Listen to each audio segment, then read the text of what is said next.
The Great Wall of China is a monumental defensive construction, which was intended to protect the Chinese Empire from the invasions of nomadic peoples and foreign enemies, especially the tribes of Central Asia.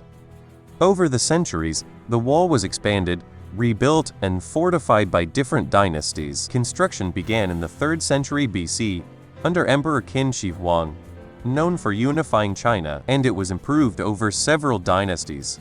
The final version of the wall, with most of its current structure, was completed by the Ming approximately in the 16th century. The purpose of the wall was to prevent invasions by nomadic people from the northern regions, such as the Mongols, in addition to controlling trade along the Silk Road and ensuring the security of trade routes and the empire's borders. The wall had a military and symbolic role representing the power and unity of the Chinese Empire.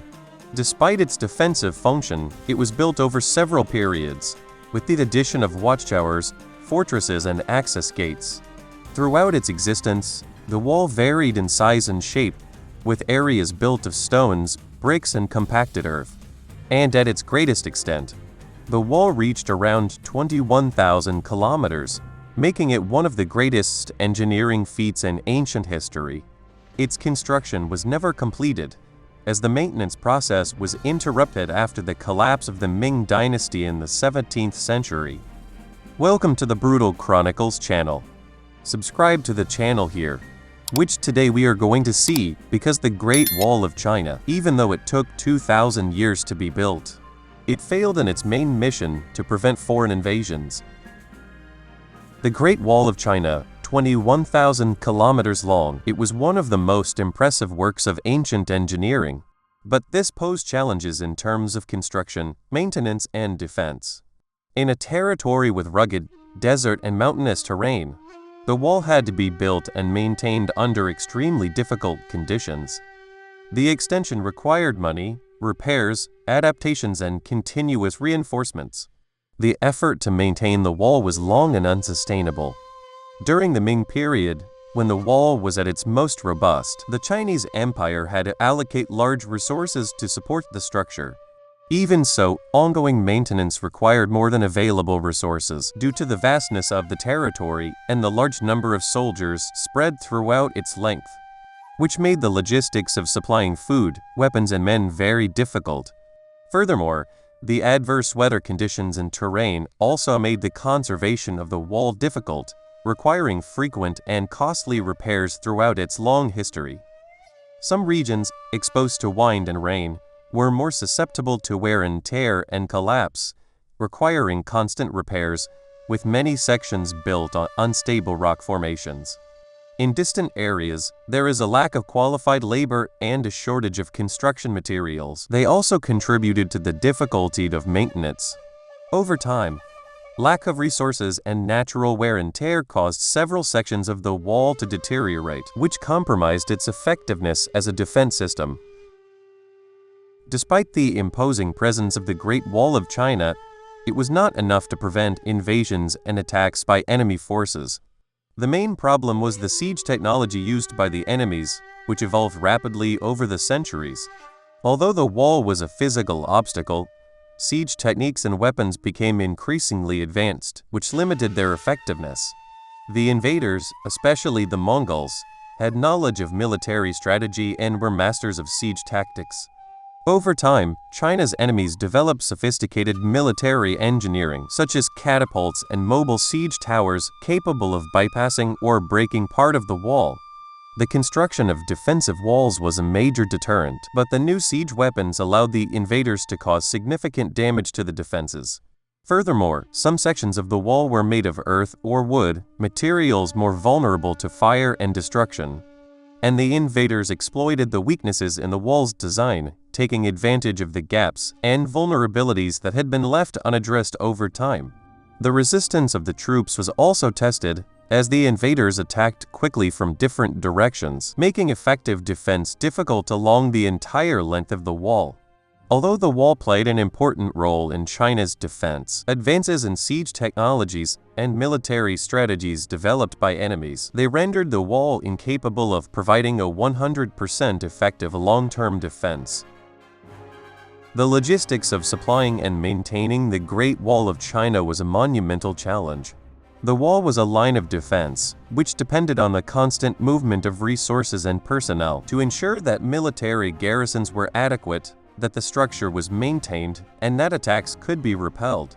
As the wall stretched for thousands of kilometers, it crossed different regions, with limited natural resources and rugged terrain, increasing logistical difficulties. Each section of the wall required specific supplies, from food and water for the troops to construction materials for repairs. As most of the construction materials were not available in the distant regions, it was necessary to transport over long distances, which made the process expensive and time-consuming. Furthermore, the scarcity of financial and human resources hampered ongoing maintenance. Ancient China faced an agrarian economy with limited resources for large infrastructure projects. At times, the Chinese army did not have sufficient resources to equip and support soldiers along the entire wall, which compromised the effectiveness of the defense system. In addition to these logistical issues, the dynasties that built and maintained the wall often had competing priorities, which further complicated the efforts to keep the structure secure. During periods of inactivity or when the dynasty was in decline, resources for maintaining the wall were scarce, and the structure suffered damage due to lack of care. And the number of soldiers needed to patrol such a vast area was very large. This made it difficult to maintain an efficient defense along the entire length of the wall. And as the military was not well trained or equipped to resist attacks, this further weakened the effectiveness of the wall. You can discover the little-known cruelties of the Japanese Empire during the time of the samurai by accessing our documentary through the link in the description. This way you also support the channel. Now, returning to the topic of the video. Government corruption contributed to the failure of the wall. The management of the wall, especially during later dynasties such as the Ming, it suffered from the lack of commitment from the authorities and the diversion of resources. The officers responsible for administering and maintaining the wall were more concerned with their own financial interests than with the security of the empire. This resulted in the diversion of funds intended for the construction and repairs of the wall, in addition to failures in the distribution of resources to the garrisons. Corruption also affected the quality of materials used in the construction of the wall and its maintenance. In areas where resources were scarce, local officials ignored orders and used cheaper, lower-quality materials. This compromised the structural integrity of the wall. In some cases, fortifications were made of compacted earth, which was less resistant than stone and brick. Furthermore, corruption at the highest levels of government resulted in ineffective decisions regarding the allocation of resources and the need to reinforce the most vulnerable areas of the wall. The lack of effective communication between regional and central government and the lack of military investments prevented troops from being adequately trained and equipped, hindered the wall's defense. In times of crisis, such as the end of the Ming dynasty, corruption and the lack of cohesive leadership facilitated invasions.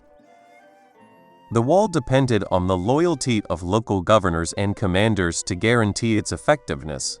But over the years, many of these local leaders betrayed the empire, allowing enemies to pass through or even actively collaborating with the invaders. Corrupt rulers demanded bribes from enemy peoples in exchange for permission to invade China without resistance. This happened frequently during the Ming dynasty, especially in more remote regions where central control was weak. And the lack of communication between the center of power and the borders contributed to this problem. The empire's centralized power structure often led to a disconnect between local needs and imperial policies. Many local officials, isolated from the empire's political and military decisions, they made decisions based on their own interests or the need to protect their resources and influence. This included allowing the movement of enemy troops and facilitating attacks in regions where the wall was most vulnerable. Local corruption also affected the morale of the troops defending the wall. If local commanders proved dishonest or uncommitted, the soldiers' confidence was shaken, and the loyalty of the garrisons to the defense of China was diminishing. Thus, troops were more susceptible to desertion or surrender to the invaders. political instability, and internal disputes between dynasties. They caused there to be a lack of consensus on how to effectively use the wall. For much of their history, the Chinese believed that the wall would be sufficient to prevent invasions. However, this view was flawed, as China's enemies such as the Mongols and the Xiongnu, they proved to be more adaptable and determined than Chinese strategists had anticipated. The lack of a continuous monitoring system and intelligence information. It allowed enemies to exploit the wall's weaknesses. Soldiers along the wall had limited access to information about invading movements. Information took time to arrive or was inaccurate due to communication difficulties caused by distance. Without an effective surveillance and rapid response system, the wall's defenses were unable to react quickly enough to contain well-planned attacks. For example, the Mongols, known for their mobility and ability to cross quickly, they knew how to explore the most vulnerable areas of the wall, such as the passages and gates, which were not well defended. They employed more modern warfare tactics, such as the use of heavy cavalry and siege techniques, to overcome defenses. The Great Wall's lack of adaptability to political, military changes, and war tactics was another determining factor in its failure. The wall was initially built to defend the empire against invasions by nomadic tribes such as the Xiongnu, but over time, the political and military landscape in Central Asia and the Chinese Empire changed drastically. Chinese dynasties were slow to adapt their military tactics and defense strategies to new threats. War tactics have evolved over the centuries. During the Ming Dynasty, China's enemies, such as the Mongols, began to adopt more complex military techniques, such as the use of firearms, catapults, and other siege tactics. The wall, although imposing, was not adapted to face these new challenges. The defense system was based solely on a physical fortress and was insufficient for infiltration tactics, rapid assaults, and the use of fire to destroy defenses. The wall's greatest flaw was its inability to adapt to rapid changes in military technologies and tactics. As much as the wall was an impressive work of engineering, it was not enough to deal with the constantly changing political and military dynamics, which ended up making the wall obsolete for defense. Thanks for watching until the end. If you liked the content, leave a like on the video, it helps a lot. In our documentary, you can see the most important historical events from each period of society. The link is in the description. This way, you also support us in making more videos like this. Now watch this video about Mayan sacrifices and discover why they performed these rituals.